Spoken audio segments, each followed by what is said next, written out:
कि किसी चीज को का प्रस्तुतिकरण वो गलत किया गया है, क्योंकि जो भाव है, भाव भाषा के लिए होते हैं।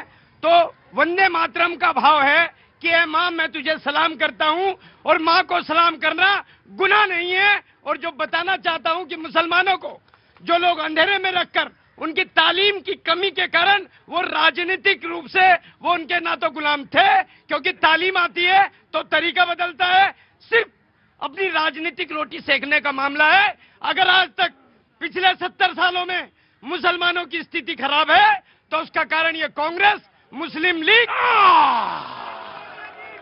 देखो मेरे भाई, फैक्ट एंड फिगर पे रहो।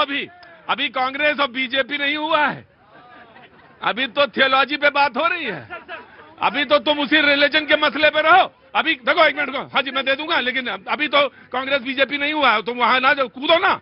जैसे झा साहब को टोक सकता हूं, टोक मैं आपको भी सकता हूं। जी मैं एक बार मौलाना जानना चाहता हूं कि इंडोनेशिया सबसे बड़ा देश है, मुस्लिम आबादी वहां बहुत है, लेकिन वहां पे कोई विरोध नहीं होता है, और हमारे यहाँ क्यों होता है?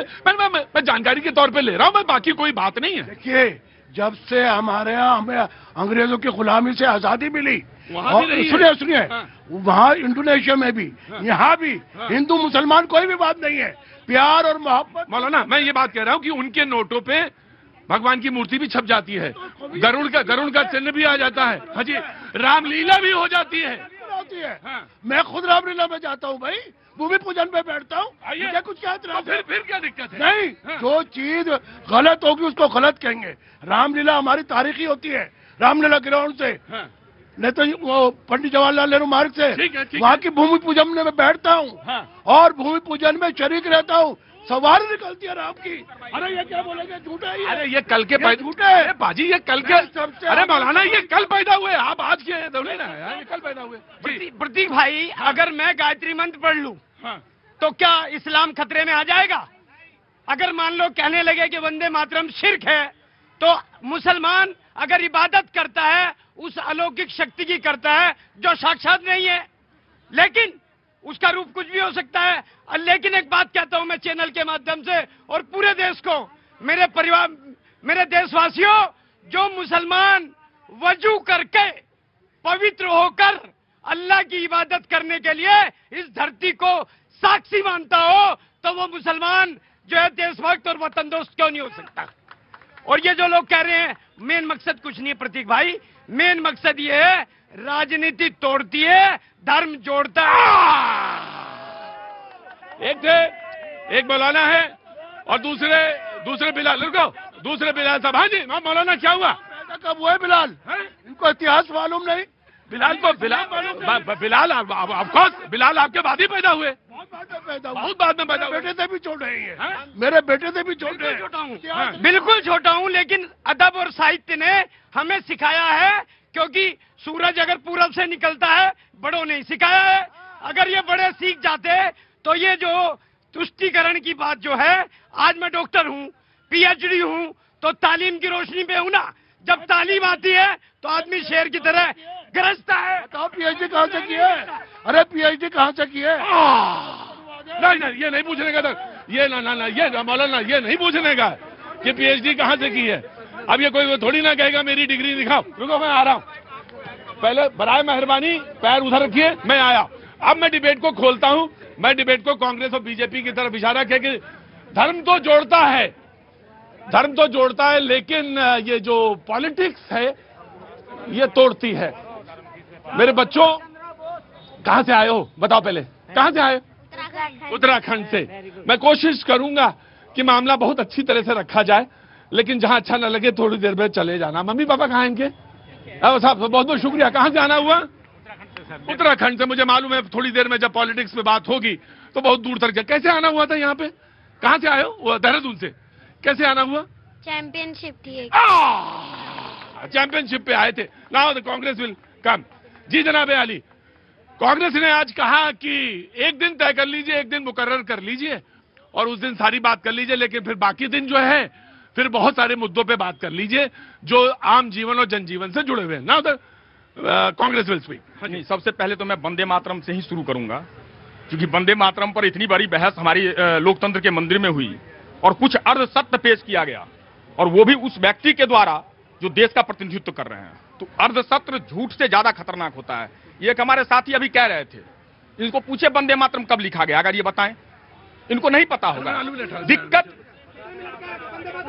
मैं पूछ, अरे भाई जनरल नॉलेज का एग्जाम नहीं हो रहा है, जनरल नॉलेज का एग्जाम नहीं हो रहा है, आराम से सब बताते हैं। हाँ। वंदे मातरम सर्वप्रथम जो लिखा गया, मात्र 2 अंतरा ही लिखा गया 1875 में, और बंकिम चंद्र आ जाओ बता दो 1870 में उसको इम्प्लीमेंटेशन 1882 हुआ है। गलत है।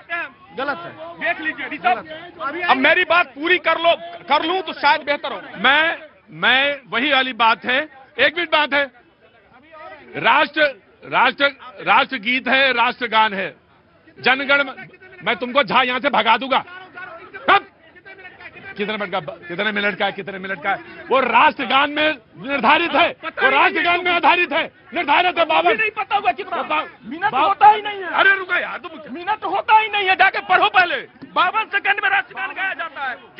कितने मिनट पढ़ रहे हो, पर पता कुछ है नहीं, आके ज्ञान बगा रहे हो। 52 सेकंड में मिनट नहीं पूरा होता, और वो राष्ट्रगान के लिए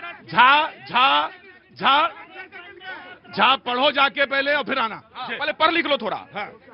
उसके बाद मात्र 2 अंतरे लिखे गए थे उसके मुताबिक। हाँ, उसके बाद 1882 में जब आनंद मठ आई पुस्तक के रूप में, उसमें 4 अंतरे और जोड़े गए।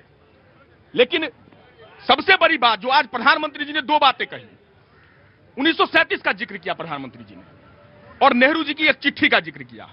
तो मैं प्रधानमंत्री जी का तथ्य आपके माध्यम से क्लियर कर दूं कि नेहरू जी की चिट्ठी 20 अक्टूबर को आई थी, लेकिन 17 अक्टूबर को एक चिट्ठी नेहरू जी को आई थी, और वो लिखा था नेताजी सुभाष चंद्र बोस जी ने, इसी मुद्दे को लेकर के कि ये मुद्दा कंट्रोवर्शियल होता जा रहा है। तो फिर नेहरू जी ने चिट्ठी लिखी, और इसका निष्पादन किसने किया? मौलाना साहब माफी के साथ चाहूंगा, आप वहां पर आपका तथ्य गलत था, मुस्लिम लीग थी। 28 अक्टूबर को पंडित नेहरू कलकत्ता जाते हैं, सुभाष बाबू पंडित नेहरू दोनों गुरुदेव के पास जाते हैं, और गुरुदेव कहते हैं, गुरुदेव रविंद्रनाथ टैगोर, मैं डेट कोट कर रहा हूं, ईयर पर मेरे लिए संदेह था, मैं डेट कोट कर रहा हूं, 28 अक्टूबर।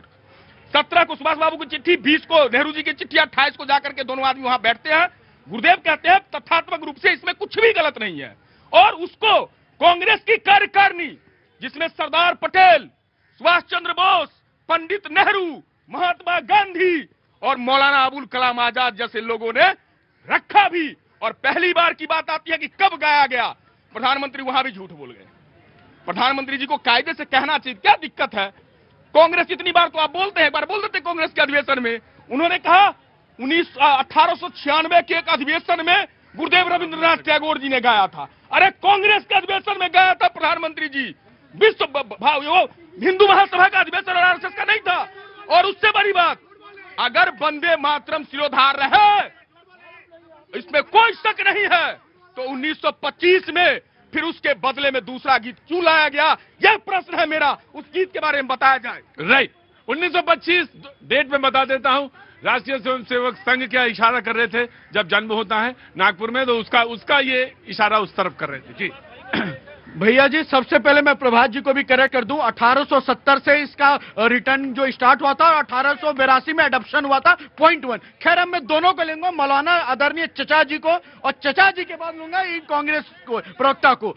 चचा जी के अनुसार, चचा, अरे चचा उम्र गिना रहे थे ना कि कौन कब पैदा हुआ, इतना तो संस्कार लाइए, छोटे को बोलने दीजिए चचा, भतीजे समान हूं चचा। बोलो। हाँ, दूसरी बात मैं आपको कह रहा हूं कि ये कह रहे हैं कि मुस्लिम लीग ने नहीं किया, चलो कांग्रेस ने सुधार दिया, वरना ये संसद के बोले के बयान से ज्यादा अपने आप को करेक्ट समझते थे, ये जो मोदी जी ने कहा। मैं आपको एक बात बताता हूं साहब, कांग्रेस का दर्द बस इतना है कि उनके दिए हुए जख्मों को आप क्यों कुरेद देते हो, जो उन्होंने इतिहास में दे रखा है।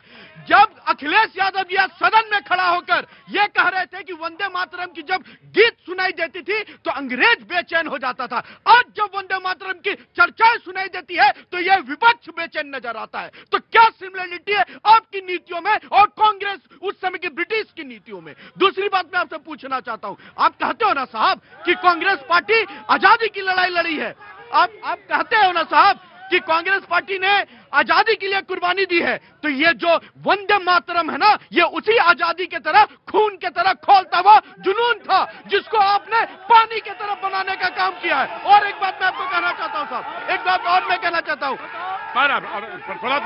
एक बात और मैं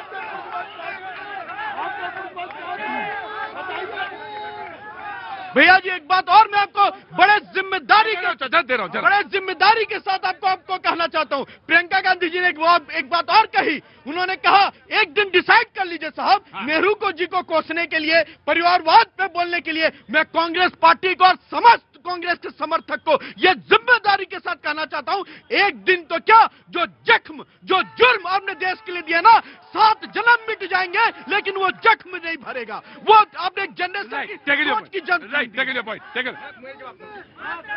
वंदे मातरम ठीक है, आराम से जा, आराम से जी।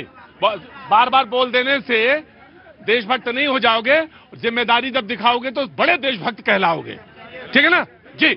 जय जन मौलाना देखिए, इतनी बात कही है, पंडित जवाहरलाल नेहरू कोई आम आदमी व्यक्ति नहीं है, पढ़ा लिखा बैरिस्टर आदमी है, और उसने पूरा बलिदान दिया है, उसके पुरजवानों ने दिया है, मोतीलाल नेहरू ने दिया है, इंदिरा गांधी ने दिया है, राजीव गांधी ने दिया है, और क्या चाहिए इनको? इनके पूर्वज जो बताइए कोई है? भैया जी, मैं बड़े आदरणीय मौलाना जी और कांग्रेस, बताइए ना भाई साहब, अगर एक ने हमारे शेख गवार जी से लेके अनेक लोगों ने आजादी के बाद भी कुर्बानी दी, चचा आज एक लोगों ने कुर्बानी दी। दूसरी बात मैं कहना, बहुत इंपॉर्टेंट विषय है सर। देखिए, मैं इसलिए कहता हूं कि अपने बुढ़ापे को सही करो, नहीं तो कुछ नौजवान ऐसे ही बिगड़े निकल जाएंगे। ये क्या बुढ़ापा है भाई साहब, क्या संस्कार देंगे? चिल्ला रहे हैं। मुद्दा प्रतीक भैया यही है कि अगर कांग्रेस की बात आती है और भाजपा की बात आती है तो कांग्रेस को अपने इतिहास को याद करना होगा कि जरूरी है सर। कांग्रेस के पहले अध्यक्ष वीसी जो थे आपके, वीसी बनर्जी, और भाजपा के फाउंडर दोनों आते हैं बंगाल से, लेकिन एक कांग्रेस की नीति आज देश तोड़ो नीति पे है और एक भाजपा की नीति अंत्योदय मूल। मैंने प्रियंका जी को सुना कि इस चर्चा की क्या आवश्यकता है, मतलब जो गीत भारत की स्वतंत्रता में एक काया पुरुष के तरह योद्धा बना, आज हम उसके प्रति कृतज्ञता नहीं अर्पित करें? क्या आने वाली पीढ़ियों को हम वंदे मातरम के बारे में नहीं बताए? सारे भवन, सारे नगर, सारे बिल्डिंग एक परिवार के नाम पे होना चाहिए, यही चाहती है प्रियंका गांधी। क्या वंदे मातरम की महत्ता पर नहीं? अब मैं दूसरा पॉइंट लूंगा। एक बहुत महत्वपूर्ण पॉइंट है, बहुत महत्वपूर्ण पॉइंट है। आराम से। जब यह राष्ट्रगीत है, भारत के संविधान का हिस्सा है, तो राष्ट्रगीत का अपमान संविधान का अपमान है। तो संसद में राष्ट्रगीत पर जब समाजवादी पार्टी के सांसद उठ के चले जाते हैं तो समाजवादी पार्टी के सांसद के खिलाफ आप क्यों नहीं मानना? लास्ट सारे लोग पीछे आएंगे, पहले सारे लोग को खड़े होना बताना पड़ता, पहले वंदे भारत। चलिए इधर जी। मैं उस धरती से आता हूं जहां हिंदुस्तान का सबसे कम उम्र का व्यक्ति फांसी